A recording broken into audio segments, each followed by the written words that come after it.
All right, it's Monday here. I've lost my voice a little bit. My daughter got a cold last week, and looks like I've got it now. So we keep this a short one, but I'm going to run through some of our some of the hot stories and trends at the moment, and then do a follow up later in the week with David Havase about some of these exciting stories. So just to kick off, did a weekly roundup of the latest hot stories in clean tech, and it always just astounds me how many big stories actually come through in a week or two.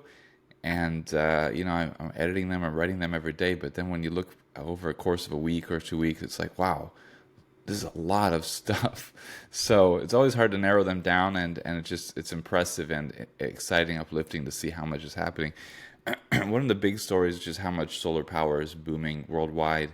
Every market around the world, solar power is absolutely booming. It's the most cost competitive option for new electricity generation. And the numbers we're seeing are just orders of magnitude above what they were a decade ago. And it's mind blowing. And it's really inconceivable, actually, the scale that we're seeing. And one of the fun trends in the solar market is the floating solar PV. When floating solar PV started getting kicked off, I was like, oh, this is fun and cool. And, it lessens evaporation, which can be helpful in a lot of cases. But there's a question like, is it really going to be like a big thing? Is it going to be cost competitive, or is it going to be a niche application? And okay, it's not at the scale of the overall solar market, of course, but 77 gigawatts are expected by 2033. That's a lot of power. And you just keep seeing bigger and bigger floating solar power plants around the world as well. All different types of markets, India, Ohio, all over the place. So Tesla is, still reportedly working on like a lower cost version, lower cost passenger car, and some details were leaked recently.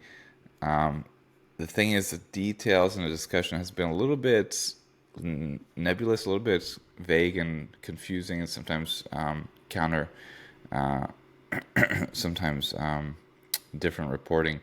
But basically, it looks like Tesla is working on a lower cost car that could be a tier below the Model 3, or could be a lower cost Model 3, or could be the Cybercab.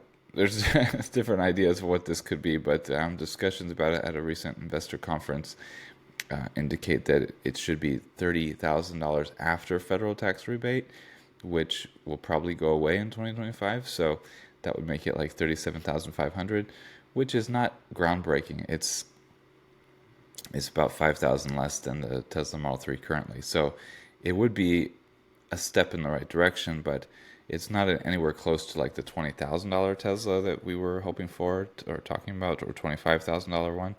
So I don't know. We don't have much details now, so it's hard to. I don't want to jump to conclusions, but there are, because of this leak, this kind of information leaking. I wanted to touch on it. Much bigger trend right now is just Chinese EVs spreading across the world, growing enormously in China, but also outside of China. One of the news today, which I still haven't written about, is the Zeekr 7X just was introduced in Europe. Really attractive electric SUV from Zeekr. It's gonna be. The thing is, these electric vehicles from China haven't done particularly well in Europe yet, except when they're like branded like Volvo as a non-Chinese EV, and I think they're having trouble establishing and spreading a sales network, service network. They're trickling in, but the question is whether it will really be very successful long term or not.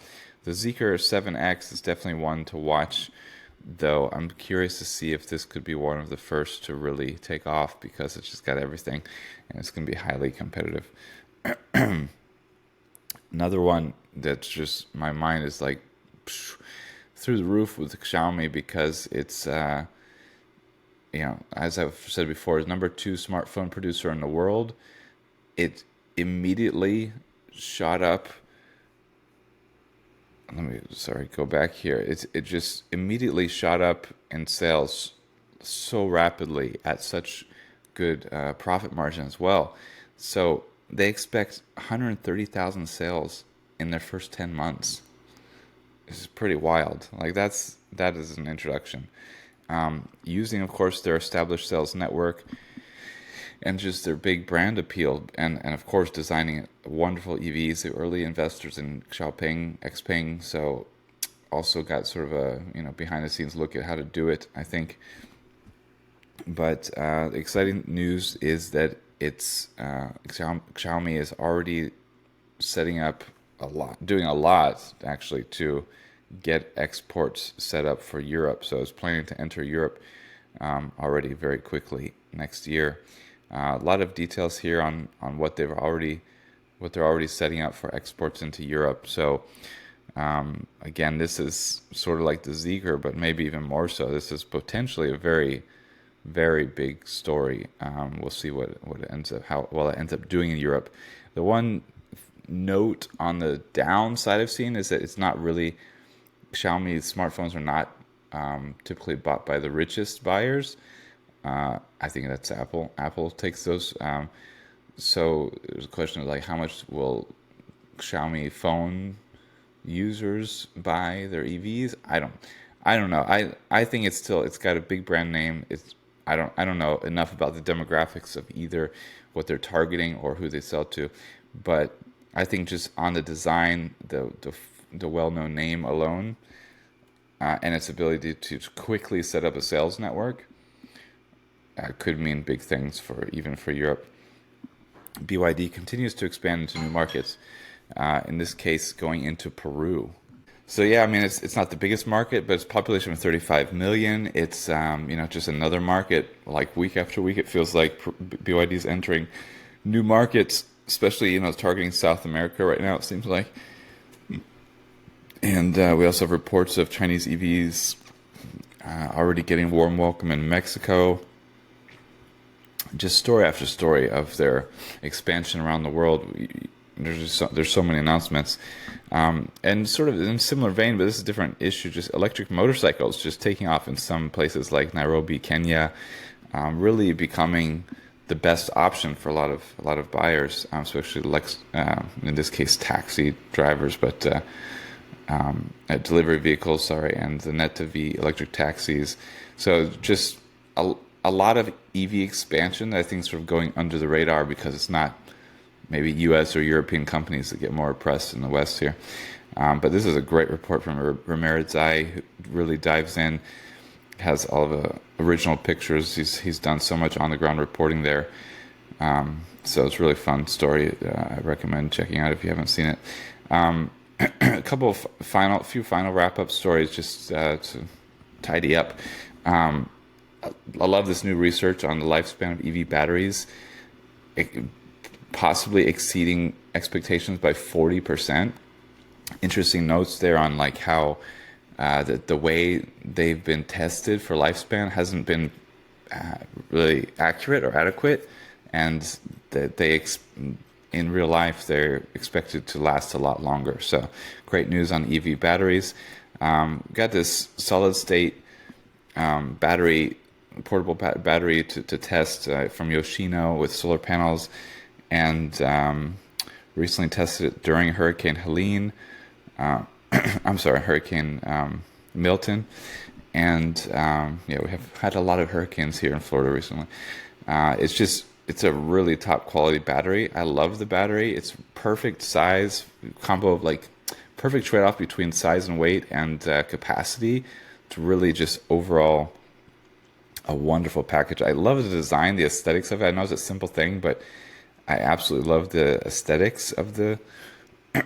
Here in this case, at a neighbor's house who used it, he's got a setup he implemented as an engineer to be able to power the house, the fridge, and other things. Not the house AC. There's a portable AC hooked up here, but it works really well for that.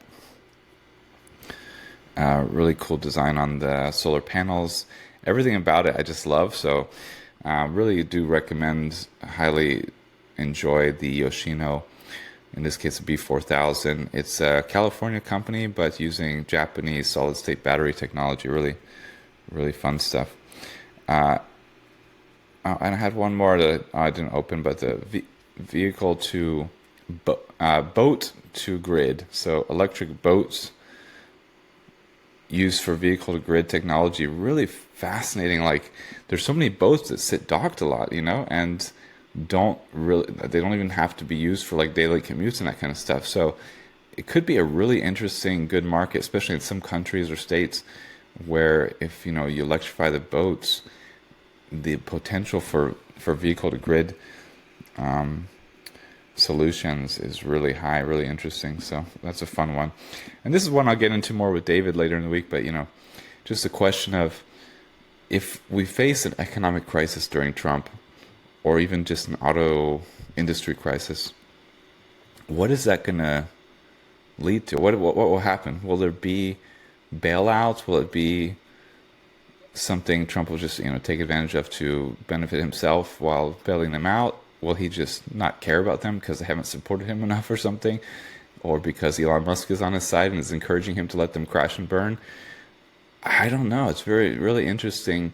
I could definitely see an auto crisis coming in the next 4 years. They sort of come routinely, it seems like, and there's going to be this huge transition to electrification and also potentially economic challenges. So, especially if tariffs are smacked on everything. So I don't know. We'll get into that more later on in the week, but that's a roundup for now. Hope you enjoyed it. Check in next time to get your electric fix.